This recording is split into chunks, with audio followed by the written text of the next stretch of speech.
So I'm in the middle of my weekly planning session where I really start to think about the week ahead. I like to visualize where I want my accounts to be at the end of the week.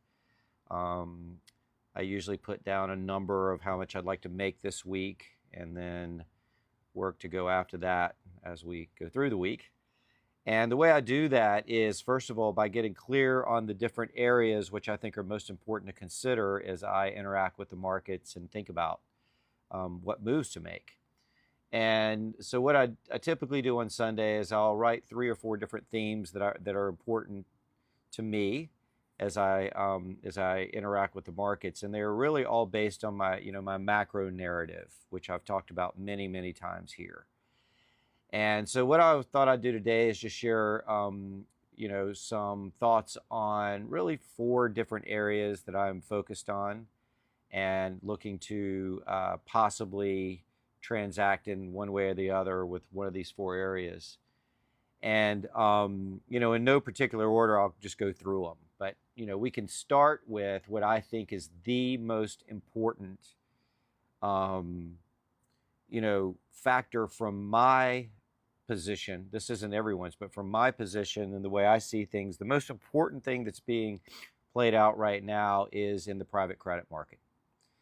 Now, I know that this doesn't have all the drama and bluster of what's going on in Iran and something's going on in AI, but typically when you see news of any type of market, especially in the credit space, where they are halting withdrawals from funds that invest in private credit, and this could be, this is analogous to, back in the day when you had, cracks in the mortgage market, or you had cracks in the tech market, or you had cracks in the currency markets. Once you start to see these cracks, and I've never seen in my entire 35 career that when you have an announcement like what we're seeing right now in the private credit markets. And by the way, real quick, what's happened is that this started in December and then it's trickled down. It started in December with a company called Blue Owl, who's one of the largest managers of private credit out there. Our family has some exposure to Blue Owl. So I am very familiar with the situation. I had a conference call with with someone on it last week. But Blue Owl basically said that they are halting redemptions, that you can't get your money out.